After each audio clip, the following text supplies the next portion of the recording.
bucal o mucosa oral. Entonces ya habíamos avanzado un poco en lo que era la mucosa bucal o mucosa oral. Habíamos dicho que cumplen diferentes funciones, ¿no?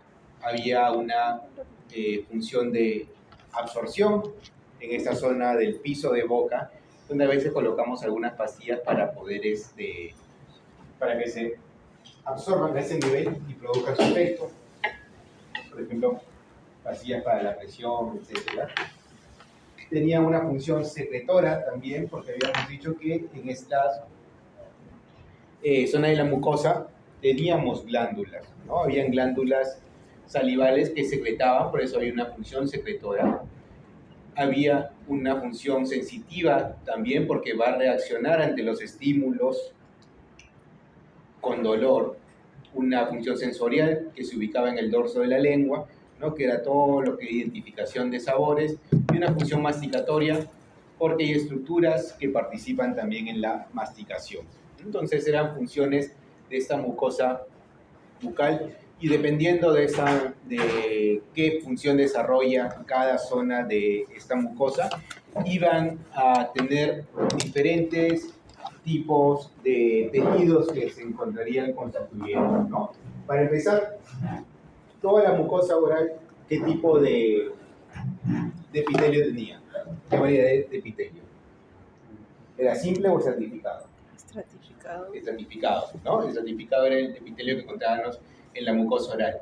Y dependiendo de la zona, vamos a tener tres tipos de epitelio estratificado, ¿no? Podría ser un epitelio estratificado plano queratinizado, ¿no? O sea que formaba queratina, lo teníamos acá más adelante, creo, acá. Podría ser un PPQ, como lo vemos acá, podía ser un PP no Q, o podía ser un PPP, ¿no? Un PPP era un epitelio paraqueratinizado. ¿Qué quiere decir eso? Que los queratinocitos del estrato espinoso formaban queratina, pero no la culminaban, ¿no? O sea, no se terminaba de formar ese estrato córneo que vemos acá, sino que se quedaba como si fuera en la fase o en el estrato lúcido, ¿no? No terminaba de formar todo ese estrato córneo. Entonces, dependiendo de la zona, es que van a tener diferentes epitelios, ¿no? Una zona que va a estar digamos, expuesta a estímulos constantes y nocivos, va a tener un PPQ, ¿no? Como lo que sería la mucosa masticatoria, ¿no? Porque cuando masticamos, todos esos alimentos van a rozar contra esta mucosa, y para eso es que ha formado queratina para poder proteger, ¿no? Y eso lo encontrábamos lo que es el paladar duro, lo que es también la encía libre, la encía adherida, ¿no? Teníamos después el PPNOQ, ¿no? Que lo encontrábamos en todas esas estructuras que iban a tener una función de revestimiento, ¿no?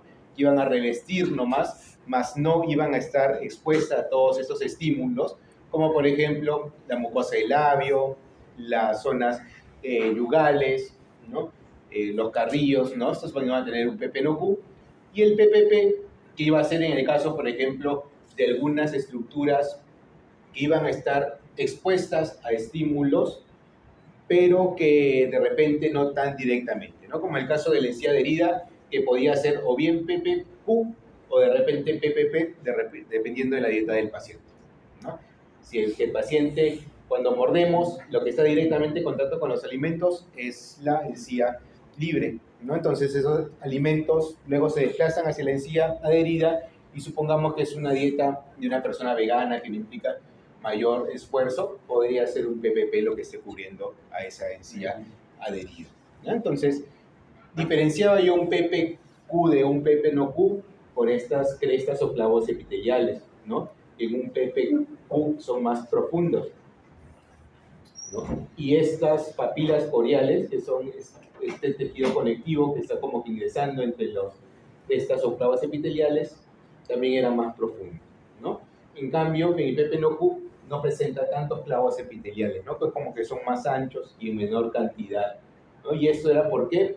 Porque necesitan alimentarse, nutrirse estas células del estrato espinoso para poder sintetizar la queratina y poder producirla. No es que por eso que tienen mayor cantidad de crestas epiteliales y más profundas para que amplíe su área de intercambio de nutrientes con su lámina propio-córeo, ¿no? Que es el tejido conectivo. Entonces esa era la razón. Y debajo del epitelio estaba la lámina propio-córeo, ¿no? Que también esa lámina propio-córeo va a diferir, ¿no? Dependiendo de en qué zona se encuentre, ¿no? En qué zona se encuentre esta mucosa, ¿no? Podrá ser de repente un tejido conectivo fibroso o podrá ser un tejido conectivo fibroelástico, ¿no? Fibroso, ¿qué quiere decir? Que van a predominar las fibras colágenas en este caso, ¿no? O sea, va a ser una lámina propio-córeo en donde va a haber mayor cantidad de fibras colágenas, no va a haber mucho espacio entre ellas, ¿no? Y un tejido conectivo fibroelástico va a ser la lámina propio-córeo que va a tener fibras elásticas, o sea, estructuras que van a tener capacidad de un poquito de distenderse, ¿no? Probablemente. Estas eran las células que encontrábamos en el epitelio. Los queratinocitos son los más abundantes, ¿no? Más o menos el 90% de todas las células de este epitelio son los queratinocitos, ¿no? Que son los que están ubicados en el estrato espinoso, que son los que forman la queratina, ¿no? Esos son los más abundantes. Pero también teníamos melanocitos, células de Langerhans y células de Merkel, que también forman parte y que constituyen más o menos el 10%, ¿ya? Los melanocitos, ¿qué secretan? ¿Se acuerdan qué secretan los melanocitos? Melanina. La melanina, ¿no? La melanina que es la que da color, ¿no? Es por eso que en algunos pacientes, por ejemplo, los pacientes de tez más oscura, que secretan más melanina, cuando ustedes hagan el examen intraoral van a ver, ¿no?, más oscuro ese epitelio, no esa mucosa. En cambio, en pacientes de tez más claras se va a ver más rojo, por lo que trasluce los vasos sanguíneos de la lámina propio-córeo. En cambio, estos melanocitos actúan más en esos pacientes de tez más oscura. Las células de Langerhans, que son los macrófagos que van a estar en ese estrato espinoso, ¿no?, que van a encargarse de fagocitar y presentar a eso que fagocitan a los linfocitos para que los linfocitos finalmente los eliminen, ¿ya? Cualquier estructura o cualquier célula muerta que esté por ahí. Las células de Merkel, que son más que todo las que tienen una función mecanoreceptoras, son las que van a percibir ese estímulo que está sobre el epitelio, sobre la mucosa, para poder transferirlo hacia el sistema nervioso, ¿no? Estas células de Merkel las vamos a encontrar también en la lámina basal o en el estrato basal. Los melanocitos también los encontramos en el estrato basal y las células de Langerhans los encontramos en el estrato espinoso, ¿ya? Entonces son las células o tipos celulares del epitelio. En la lámina propio-córeo, como les comentaba, por ejemplo, es un corte de encía, ¿ya? Es un corte de encía humana, ¿no? Acá lo que nosotros podemos observar es su epitelio, ¿no? Todo eso es epitelio, todo lo que está por acá es su lámina propia o córeo, ¿no? Como les dije, en lo que es mucosa oral, hay algunas zonas que va a carecer de submucosa, ¿ya? Hay algunas zonas que no va a tener submucosa y esta es una de ellas. La encía no tiene submucosa, ¿ya? Solamente tiene su epitelio, tiene su lámina propia córeo y la lámina propia córeo, sus fibras se insertarán directamente en el hueso alveolar, ¿ya? Entonces no va a haber submucosa acá en la encía. Tenemos su epitelio, como les había comentado en la práctica, estas crestas epiteliales que profundizan más y que se van como que ramificando y en mayor cantidad, me delimitan lo que es la encía adherida, y las crestas que son menos profundas, ¿no?, un poquito más gruesas y en menor cantidad, me delimitan lo que es la encía libre. Entonces, en esta lámina, por ejemplo, sí está este surco marginal que me divide la encía libre de la encía adherida, ¿no? Pero en las láminas que hemos visto nosotros no se ve, ¿no? Entonces, nosotros las diferenciamos por la profundidad y cantidad de sus crestas epiteliales, ¿no? Entonces, acá en la lámina propia córeo también vamos a ver terminaciones nerviosas, ¿no? Que las podemos ver de repente organizadas, ¿no?, encapsuladas, como en este caso los corpúsculos de Pacini, ¿no? Tenemos los corpúsculos de Meissner, que no están encapsulados, que están un poco más desorganizados, corpúsculo de Krauss, ¿no? Las células de Merkel, ¿no? Que habíamos visto acá, las terminaciones de esta lámina propio corión, porque en la lámina propio corión, acuérdense que además de fibras, de células de fibroblastos, que voy a ver terminaciones nerviosas y vasos sanguíneos, ¿no? Las terminaciones nerviosas que se ubican en esta zona de la lámina propio corión, hay unas terminaciones que llegan hasta estas células de Merkel, ¿no? Para que le brinden esta capacidad sensitiva, ¿no? Hasta el epitelio. Entonces, son terminaciones nerviosas que vamos a encontrar en esa lámina propia corión. Y la submucosa, ¿no? Después del epitelio, sí, la lámina propia corión, ambos forman la mucosa, y después de eso está la submucosa, ¿no? En la submucosa yo voy a encontrar tejido conectivo laxo, ¿no? Entonces podré encontrar yo de repente algunas células adiposas, podré encontrar algunos acinos glandulares, algunas glándulas salivales también. Y como les había comentado, no todas las zonas de la mucosa oral yo voy a tener submucosa, ¿no? Hemos visto que, por ejemplo, en la encía no hay submucosa. Entonces, este corte de acá, yo veo a mi epitelio, ¿no? Este es un PPQ, porque tiene casoqueratina encima. Eso será mi lámina propio corión, ¿no? Todo esto mi lámina propio corión y mi submucosa, ¿no? Donde yo estoy viendo glándulas salivales menores. Entonces, esto de acá es hueso. ¿Qué estructura creen que será esto? Si yo tengo PPQ, lámina propio corión, submucosa con glándulas salivales bastantes y hueso acá, ¿cuál será?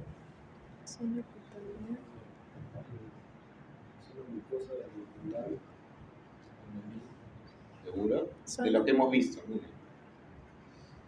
PPQ, lámina propio corión, submucosa llena de acinos de glándulas salivales menores, y por acá abajo ya veo hueso. ¿Qué paladar? Blando. ¿Por qué blando? No, Duro. el duro. El duro, ¿no? Por acá hay hueso, ¿no? Ajá, sí. Si fuera blando no hubiera hueso, ¿no? Entonces, sí, este es un corte de paladar duro. Entonces, en esa submucosa vamos a ver ya qué zonas son las que no tienen, los que carecen de submucosa. Entonces, clasificando a esta mucosa oral funcionalmente, o sea, de acuerdo a la función que cumplen, vamos a tener la mucosa de revestimiento, la cual incluye lo que es la mucosa alveolar, la mucosa de la mejilla, ¿no? Que es esta zona de acá, conyugal, paladar blando, que es la zona de acá atrás, el piso de boca, que será esta zona de acá, debajo de la lengua, y la cara ventral de la lengua, que si ustedes ponen su lengua hacia el paladar, toda esa zona de abajo de la lengua, ¿no? Donde se traslucen los vasos sanguíneos, esta es la cara ventral de la lengua, ¿no? Tenemos la mucosa masticatoria, que va a ser la encía marginal, la encía adherida, y la mucosa del paladar, ¿no? Todo este paladar duro. Y la mucosa especializada, que ya va a ser lo que es la cara dorsal de la lengua, ¿no? Les había comentado que esta cara dorsal de la lengua también está directamente relacionada con los alimentos que nosotros masticamos, ¿no? Entonces, podría incluirse dentro de la mucosa masticatoria, ¿no? Pero como esta capacidad sensorial que tiene, ¿no? Le da mayor relevancia, es por eso que se está considerando como una mucosa especializada, ¿no? Entonces, acá tenemos a la cara dorsal de la lengua en la mucosa especializada.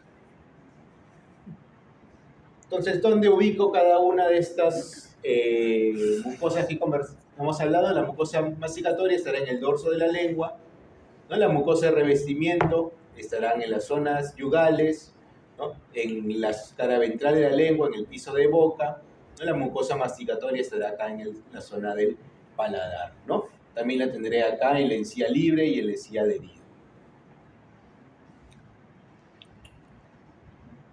Entonces, empezamos con lo que es mucosa de revestimiento, ¿no?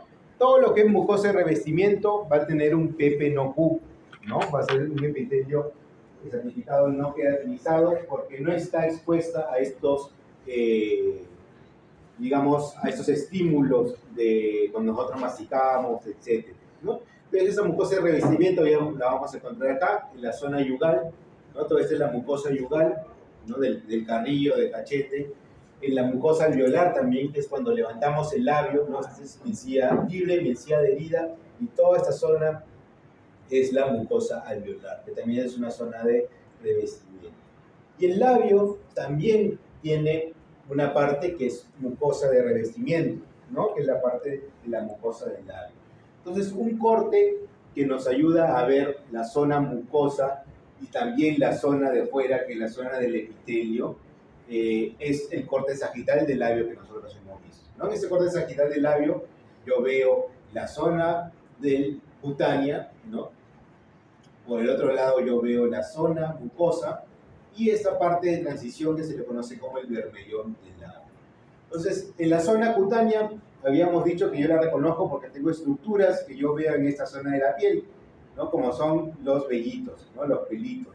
Entonces yo veré estos folículos pilosos, ¿no? Y lo puedo ver en ese corte longitudinal, como habíamos visto también en el paso, o también lo podré ver en un corte transversal, como los han dibujado acá, ¿no? Generalmente pueden tener una coloración media amarillenta, media marroncita, ¿no? O simplemente no se tinciona, pero sí puedo ver en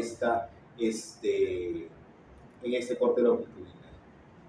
Estos folículos pilosos es el mismo epitelio, o sea, es el mismo epitelio que se invagina, ¿no? Se invagina ese epitelio y me forma el folículo piloso, ¿no? Es por eso que está revestido también por epitelio este folículo piloso.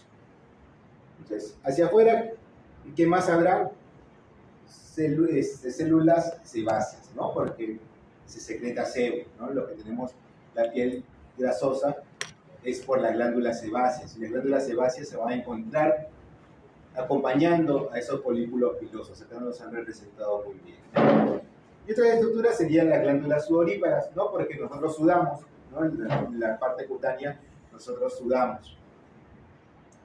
Entonces, esa se encontrará en la lámina propio coreo, ¿no? La lámina propio coreo, en este caso, cuando estamos en la zona cutánea, se le conoce como dermis, ¿no?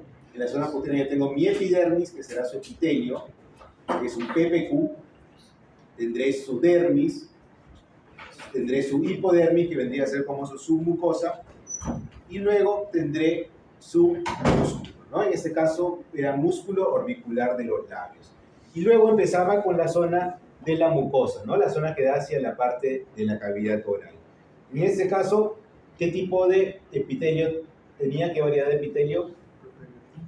Pepe no Q, ¿no? Pepe no Q tiene su lámina proprio corium, que es el homólogo a la dermis en la piel, ¿no? Tiene su lámina proprio corium y tendrá su submucosa también, ¿no? Y en su submucosa de esta zona mucosa del labio teníamos a las glándulas labiales, ¿no? Que las encontrábamos agrupaditas. Eso nos ayudaba a identificar que estábamos en la zona mucosa del labio.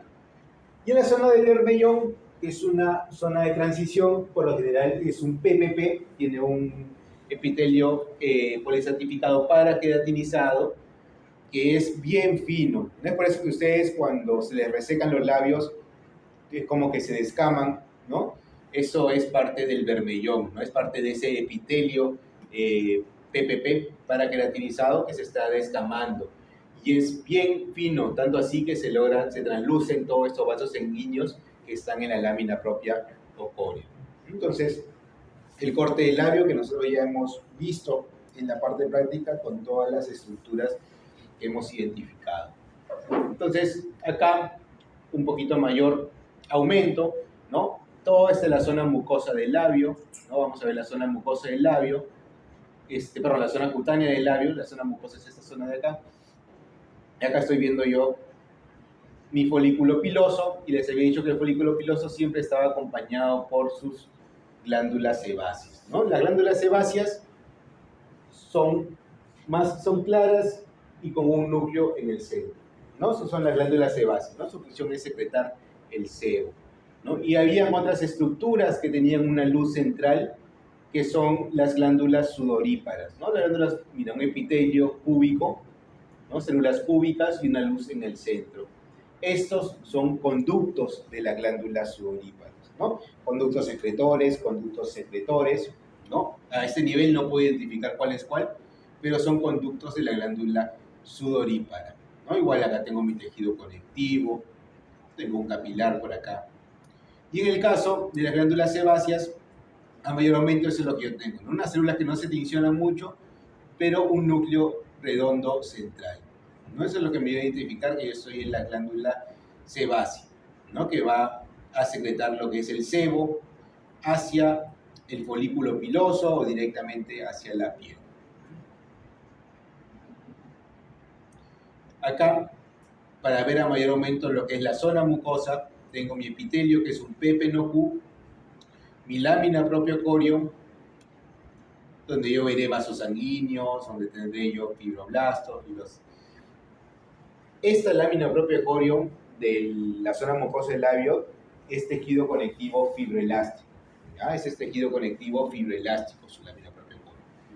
Y en su submucosa yo tendré lo que son los acinos glandulares, glándulas labiales, ¿no?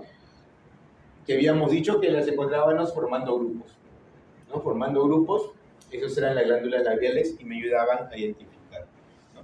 Entonces, todas las estructuras que forman parte de mucosa de revestimiento, o sea, todas las estructuras como la zona mucosa del labio, como el paladar blando, como la mucosa yugal, o sea, van a tener la misma organización estructural, o sea, su epitelio va a ser PPNOQ, etcétera, lámina propia corio, su mucosa, pero van a variar en ciertas cositas, ¿ya? Porque, por ejemplo, en el caso del labio, estoy viendo yo sus glándulas salivales agrupadas en su submucosa. En cambio, en la mucosa yugal y en la mucosa del paladar blando, yo voy a ver a esas glándulas salivales diseminadas por toda la submucosa, ¿ya? Igual, su lámina propia corion sí va a ser fibroelástica en todos los casos porque tienen esa capacidad de distenderse, ¿ya? El labio tú lo puedes jalar, las mejillas también las puedes jalar, ¿no? El paladar blando se mueve para poder nosotros vocalizar, etc. Entonces es un tejido conectivo fibroelástico el que está conformando esta lámina propia corion, ¿no? Ahí varía su submucosa.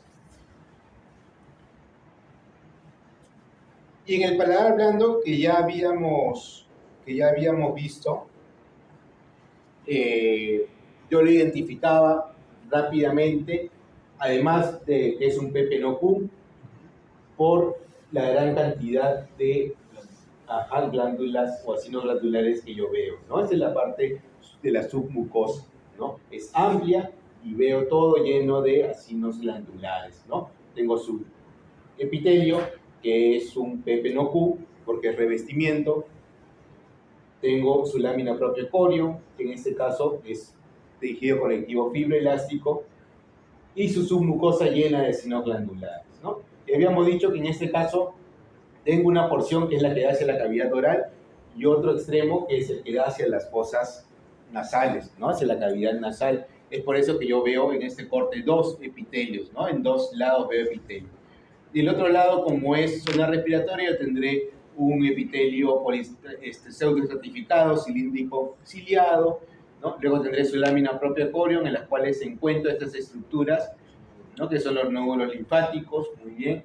Luego tendré su submucosa, y luego de la submucosa, que no se ve bien, pero debería estar el velo del paladar, ¿no? Que es el músculo que me va a estar dividiendo. Así como en el labio tenía yo el orbicular, que me separaba una zona de la otra, acá debería estar el músculo velo del paladar, ¿no?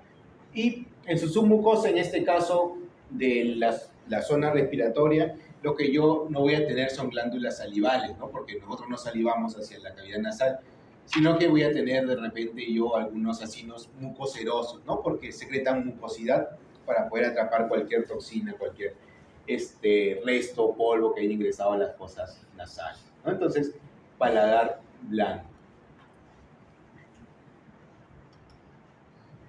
Entonces, algunas alteraciones que se puedan presentar en esta parte de la mucosa de revestimiento y muy clásicas son estas del mucocele o quiste de retención mucosa, que también le llaman, ¿no?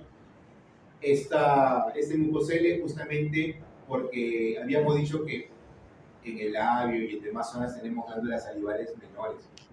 Entonces, las glándulas salivales menores tienen un conducto rudimentario o un conducto pequeño que no se ha desarrollado muy bien, y el niño constantemente, si está mordiendo esa zona, puede obstruir ese conducto y la saliva se acumula, ¿no? Se acumula y me forman estos mucoceles, ¿no? O quiste de retención mucoso también le dicen.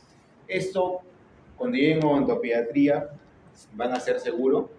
Con el bisturí tienen que abrirlo suavemente, delicadamente, para no esparcir todo, y luego van a jalar o traccionar todo ese pequeño quiste que se ha formado ahí de saliva, ¿no? Con todo su epitelio que lo está rodeando, ¿no? Porque si penetramos mucho con el bisturí, se revienta, ¿no? Se revienta y va a ser bien difícil luego sacar el epitelio, ¿no? Porque no vamos a poder distinguir el epitelio del quiste de la mucosa oral, ¿no? Por lo general es sacarlo por completo.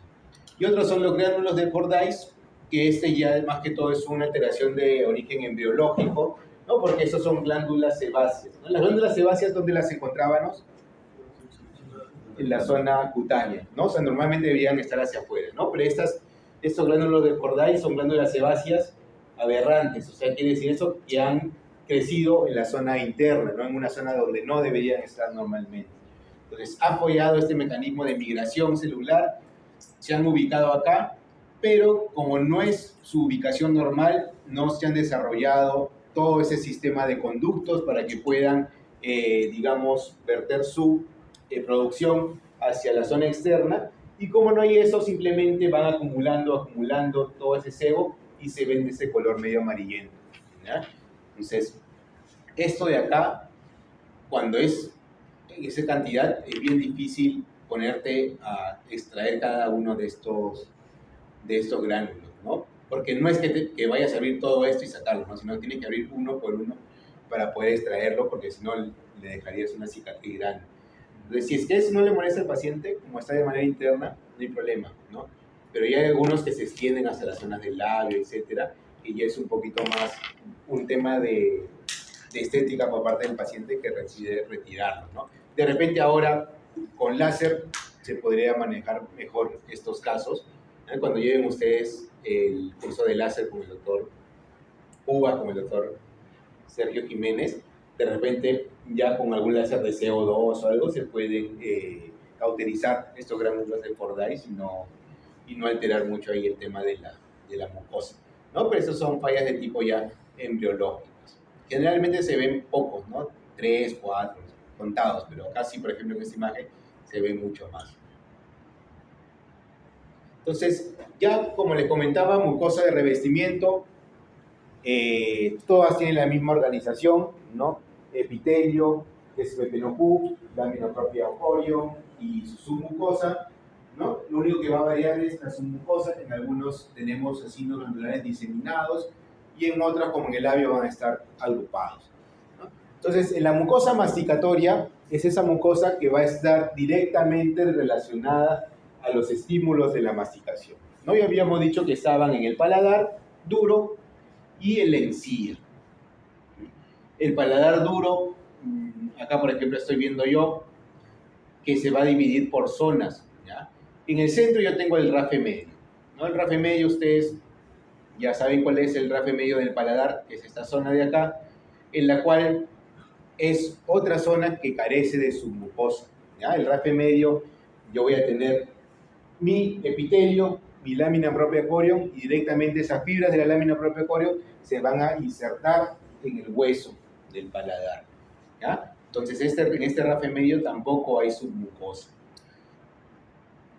Luego, hacia adelante de este rafe medio yo tengo como que una elevación, ¿no? Si ustedes paran su lengua, hay una elevación ahí, que es la papila incisiva, ¿no? Y por debajo está el agujero, ¿no? El agujero nasopalatino o el agujero incisivo anterior, ¿no?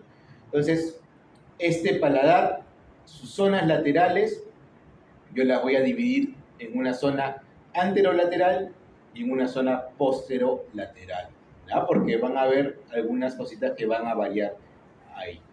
Y en la encía, ¿no? Igual tiene un pepe Q, la encía libre, ¿no? La encía libre que es toda esta parte de acá, que también le llaman encía marginal. Esa es encía que cuando nosotros nos cepillamos puede ingresar un poco las cerdas de ese cepillo por debajo de esa encía, ¿no? Y luego tenemos la encía adherida, que es ya la encía que está pegada, ¿no?, al hueso.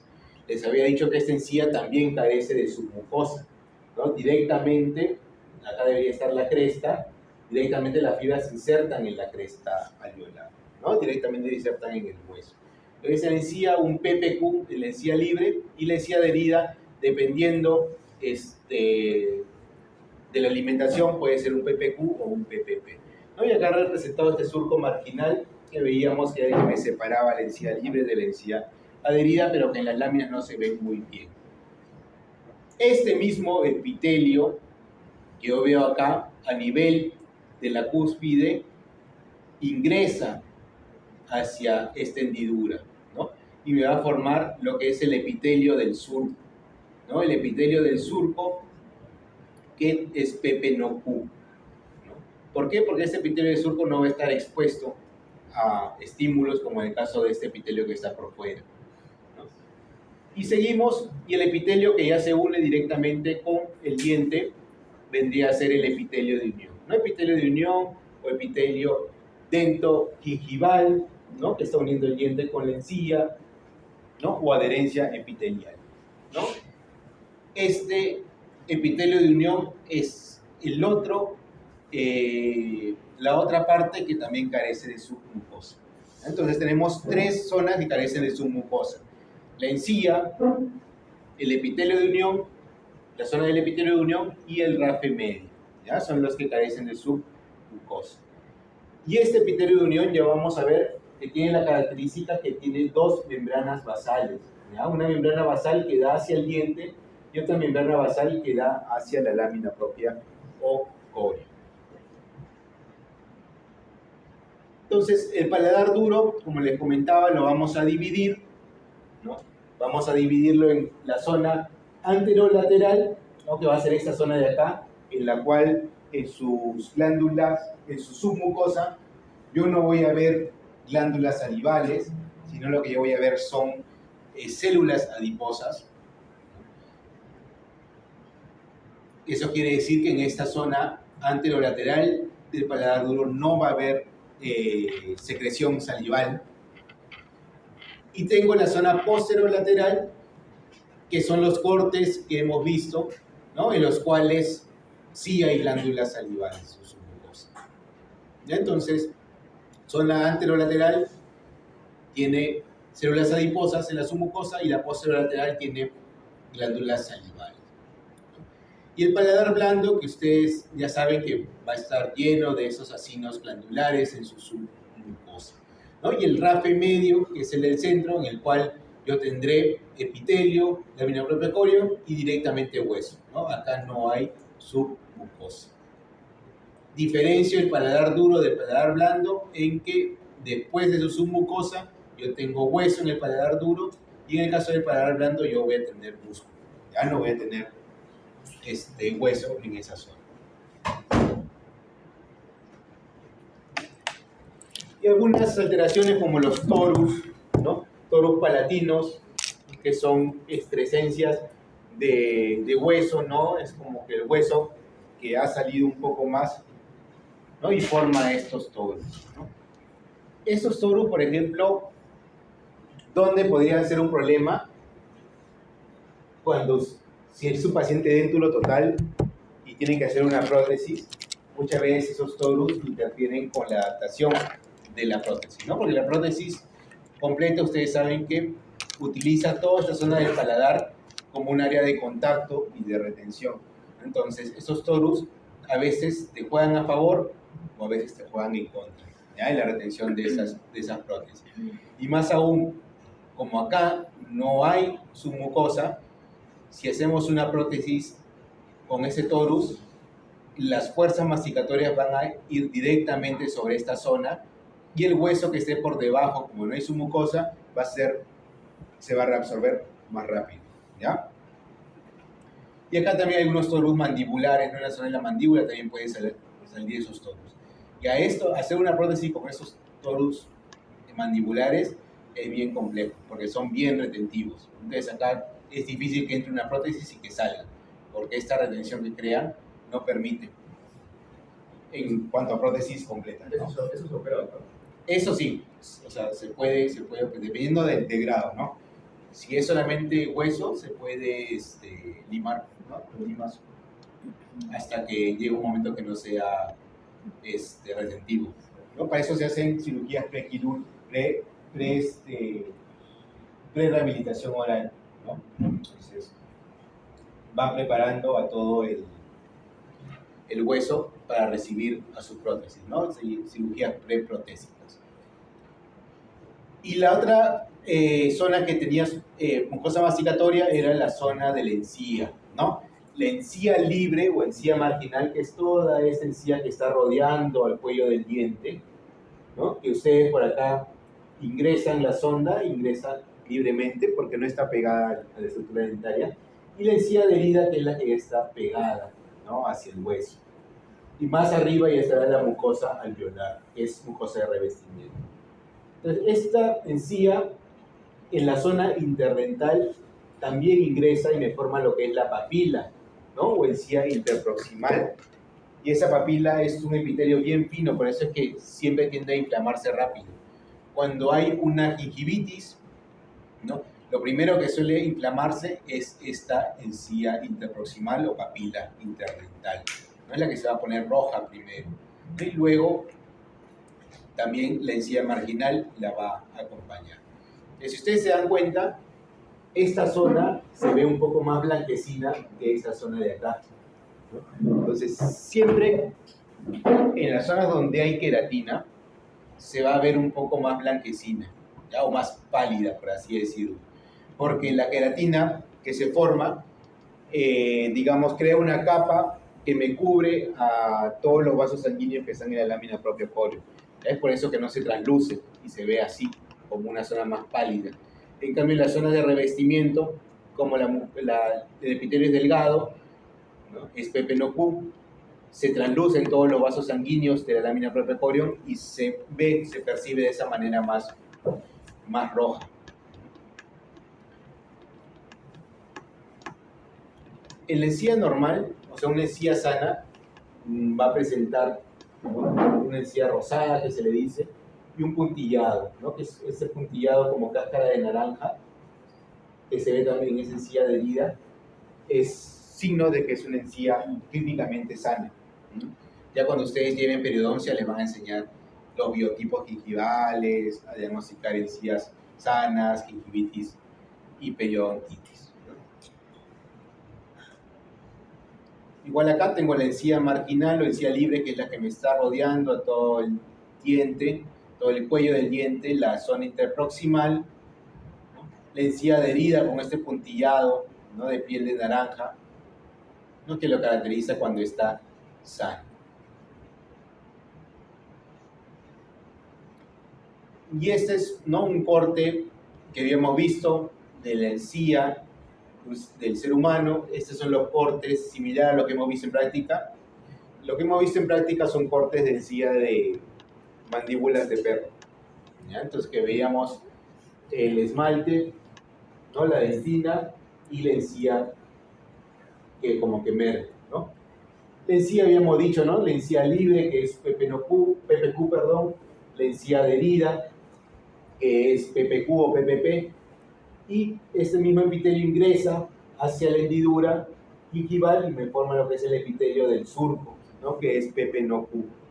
Y luego teníamos la zona del epitelio de unión, que es justamente la zona que une, ¿no? A la encía con el diente, que también se le conoce como adherencia epitelial o unión dento-gingival, ¿no? Este epitelio de unión también carece de su mucosa, habíamos dicho, y tiene la particularidad que tiene dos membranas basales, una que da hacia el esmalte del diente y otra que da hacia la lámina propia octogonal.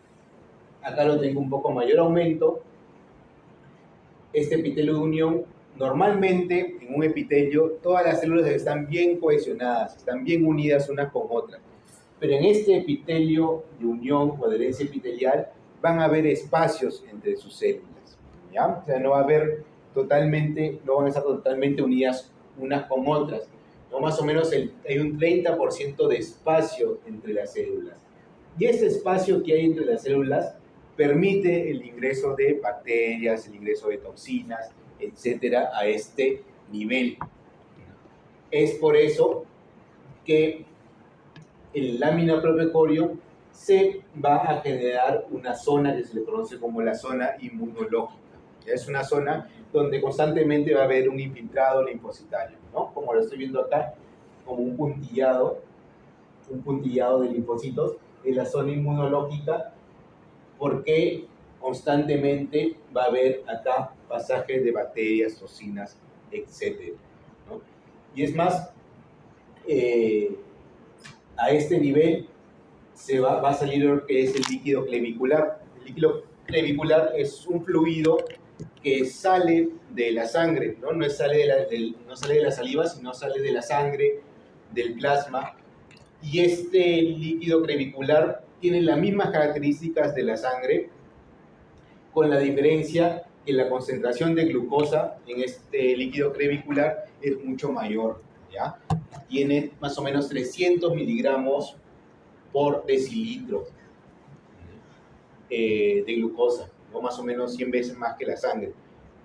Y es por eso que al haber esa cantidad de glucosa, todas esas bacterias que entran, automáticamente es un caldo de cultivo para las bacterias, se alimentan de esa glucosa que está ahí, y por eso se dice que nosotros comemos e inmediatamente a los minutos ya se forma el biofilm, ¿no? Ese biofilm, esa placa bacteriana que se le llamaba antes, que está constantemente en nuestra boca, es debido a eso, ¿no? Debido a que ese líquido clavicular no tiene las características para que todas las bacterias se puedan alimentar y formar automáticamente el biofilm dentario ni bien nosotros nos alimentamos, ¿no? Ni bien nosotros comemos.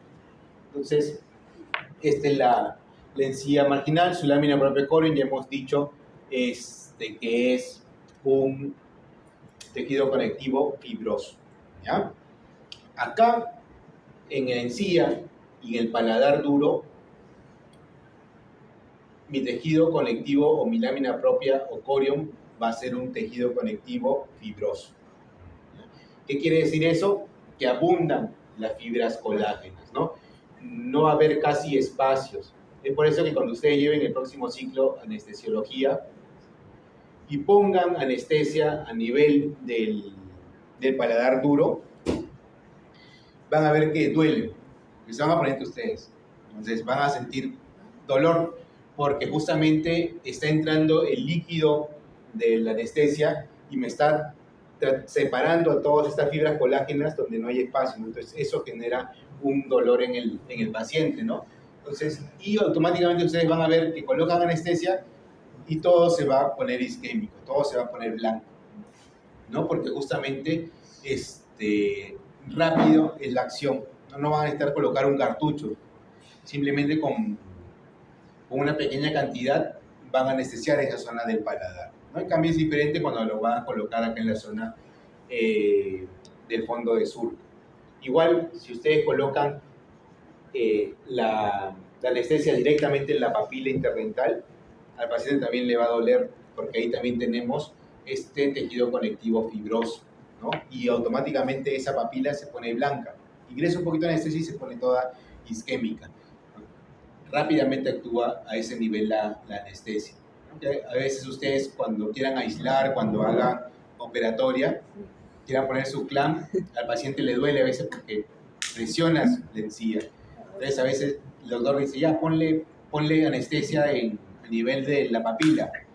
Y van a ver ustedes ahí. Colocan anestesia y rápido se va a poner blanco toda esa zona, ¿no? Porque es un tejido conectivo fibroso que estamos viendo ahí. Y acá, a mayor aumento, ¿no? Este epitelio de unión, ¿no? Que les comentaba que tiene dos membranas basales, una que da hacia el esmalte del diente y otra que da hacia la lámina propia o coreo, ¿no? Que es la lámina basal externa y la lámina basal interna. Entonces, todos los epitelios sus células mueren y están en constante recambio, ¿no? Entonces siempre las células del estrato basal son las que ayudan en ese recambio celular, ¿no? Eso pasa en todos los epitelios de la mucosa oral. Y esto, al tener dos membranas basales y al tener espacios intercelulares, es lo que facilita a que las bacterias puedan migrar hacia esa zona de la lámina propia de corión y se forme esa zona inmunológica, ¿no? Es por eso que histológicamente hablando, la encía siempre va a tener una inflamación, ¿no? Porque constantemente va a estar produciéndose en esa zona inflamación que clínicamente no se va a observar. ¿Ya? Clínicamente nosotros podemos ver una encía rosada, un puntillado en forma de naranja, entonces eso me indica una encía sana clínica, pero histológicamente siempre va a haber una pequeña inflamación de la encía, ¿no? Y ese puntillado de naranja que se ve acá, ese puntillado de naranja, de piel de naranja, se forma justamente por estos clavos epiteliales, ¿no? Como profundizan estos crestas epiteliales, acompañan también esta zona del epitelio. Entonces se forman como unas pequeñas depresiones en el epitelio, que es lo que nos hace ver como ese puntillado de cáscara de naranja clínicamente en la encía, ¿no? En la encía adherida. Y esto son las fibras gingivales, ¿no? Como les comenté, de la lámina propia del corión no hay submucosa, sino que las fibras directamente se van a insertar. Unas se insertarán en la cresta alveolar, otras se insertarán en el periósteo, otras se van a insertar en el esmalte. Hay otras que son circunferenciales, o sea, que rodean a todo el diente, que se les conoce como las fibras circulares. Entonces, es por eso que ustedes cuando hagan una extracción, lo que van a tener que hacer es ingresar su botador o su elevador entre la encía y el diente, ¿no? En esa zona tienen que ingresar. Y ustedes le van a decir el doctor Cubas se enseña, debriden, ¿no? Y a veces nosotros por temor hacemos que ingrese nuestro botador o nuestro elevador y solamente llegamos a desprender mi epitelio de unión, pero no desprendemos todas estas fibras que están acá. Y luego queremos usar el forceps y por más fuerza que le metamos, no se mueve el diente, ¿no? Es por eso que cuando ustedes debriden, tienen que debridar bien para también separar a todas estas fibras que se están uniendo, ¿no? Hacia el diente, hacia el periósteo, etc. Entonces, este epitelio, adherencia epitelial o epitelio de unión, está unido hacia el esmalte dental, pero fisiológicamente, conforme avanzamos de edad, va migrando, ¿ya? Va migrando en sentido de la raíz, ¿no? Se va yendo, va dirigiéndose hacia la raíz, ¿no? Pero por lo general, en una encía sana, va a migrar máximo hasta el nivel, ¿no? Entre el esmalte y el cemento, ¿no? Donde está la raíz. Pero ya cuando hay una enfermedad periodontal, puede migrar más hacia la zona inferior y ya puede haber exposición de la raíz, ¿ya? Entonces, cuando hay enfermedad periodontal, cuando hay traumas, se puede migrar más de lo normal esta epitelio de unión y ya me empieza a mostrar la raíz del diente, ¿no? Pero normalmente, conforme avanza la edad, fisiológicamente hay una migración también de este epitelio de unión, pero no más allá de esa unión entre el esmalte y el cemento. Y bueno, lo que nos falta ver solamente es lo que es la mucosa especializada, ¿no? La mucosa especializada, y hemos visto que está en el dorso de la lengua, ¿no? Es donde están todas las papilas que hemos visto en la clase pasada, ¿no? Esta es la B lingual, ¿no? La B lingual que me está delimitando la zona del cuerpo de la lengua de la zona de la raíz, ¿no? En la raíz no tenemos nosotros papilas, ¿no? No hay papilas en la raíz de la lengua, pero sí tenemos estos nódulos, estos cúmulos linfoides, ¿no? Cúmulos linfocitarios, ¿no? que me forman esas amígdalas linguales, ¿no? En esa zona de la raíz tenemos las amígdalas linguales. Y las amígdalas linguales que tienen una función de defensa, ¿no? Al igual que las amígdalas palatinas, ¿no? Pero nosotros por lo general cuando nos enfermamos se nos inflaman las amígdalas palatinas, ¿no? Las amígdalas linguales nunca se inflaman y no se infectan tampoco. ¿Esto por qué? Porque debajo de estas amígdalas, ¿no? Debajo, más o menos entre las fibras musculares, están estas glándulas salivales menores que vimos la semana pasada, que eran las glándulas de von Ebner. ¿No se acuerdan? ¿Qué secreción tenían las glándulas de von Ebner? ¿Cuál? Cerosas. ¿No? Las glándulas de von Ebner, que son las únicas glándulas salivales menores que son cerosas puras, ¿no? Secretan su saliva que es fluida, ¿no? Que es translúcida, y limpian todas estas depresiones, todas estas cribas de esta amígdala lingual, ¿no? Es por eso que nosotros no nos enfermamos, nos infectan estas amígdalas linguales, ¿no? Lo que no pasa con las amígdalas palatinas, que no hay estas glándulas, o no hay algunas glándulas que las limpien, es por eso que por lo generalmente en lo que comemos, que hay bacterias, etcétera, se quedan atrapadas en sus cribas y se producen las infecciones o la inflamación de esas amígdalas palatinas, ¿no? Luego acá la B lingual, ¿no? Y tengo todo el dorso de la lengua. Había unas papilas que se situaban en esta B lingual, que son las papilas caliciformes, ¿no? Las papilas caliciformes, ¿no? Que tienen una forma de cáliz, ¿no?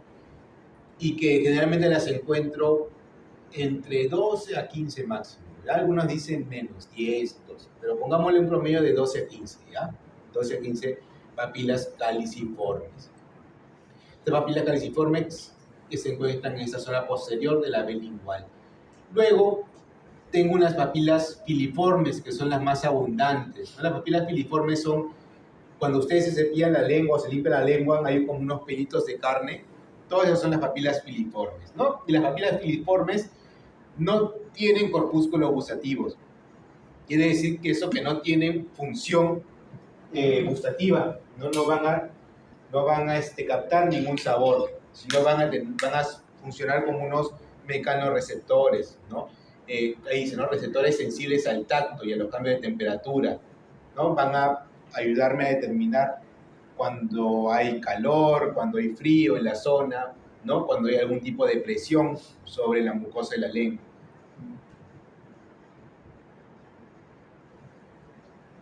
Luego en la zona anterior tengo otras papilas que son las papilas fungiformes, ¿no? Que están en esa zona anterior de la lengua, que generalmente las veo yo de color rojito en la lengua, ¿no? ¿Por qué? Porque, ¿se acuerdan qué epitelio reviste estas fungiformes?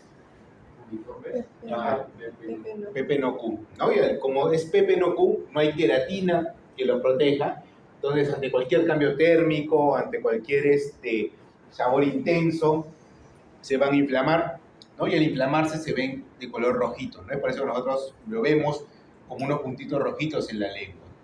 Y en esa zona posterolateral, yo tendré a las papilas foliadas, ¿no? Que son esas papilas que tienen como clavos epiteliales, ¿no? Que ya vamos a verlas ahora. Entonces, acá yo tengo una papila fungiforme, acá tengo una papila filiforme, que son esa forma de flama, ¿no? Esta fungiforme tiene una forma de un honguito.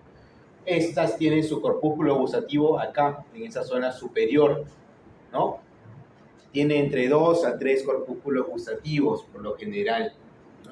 En cambio, esta papila filiforme no tiene corpúsculo gustativo, ¿no? Tiene un PPQ, ¿no? Tiene más que todo una función mecanorreceptora, ¿no? Una función táctil.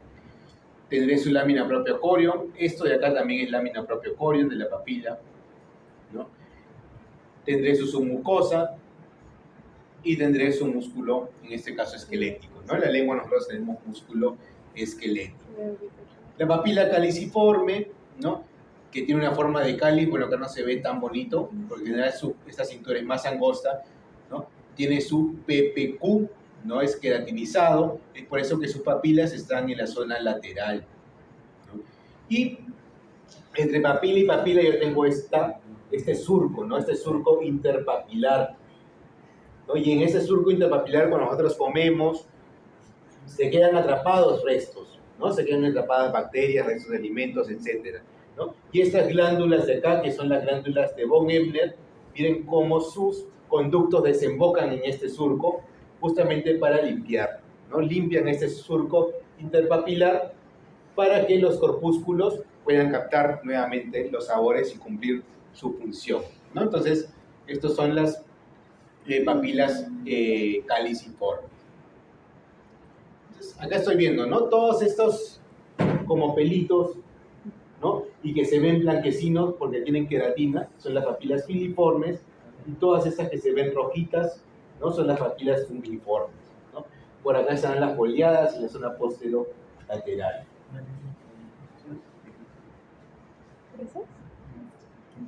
Y acá tengo las papilas foliadas, ¿no? Que son las que tienen esos clavos epiteliales bien profundos, por eso se dice que es como que tuvieran papilas secundarias, ¿no? Porque acá tenemos epitelio, clavo epitelial es como, y lámina propia corión como si fuera esta una papila, acá como si tuviera otra papila y acá otra papila, ¿no? Por eso le dicen que como si tuviera papilas secundarias, ¿no? Pero en realidad son los clavos epiteliales que se profundizan, ¿no? Y se crean, ¿no? Estas zonas de la lámina propia corión también más profundas.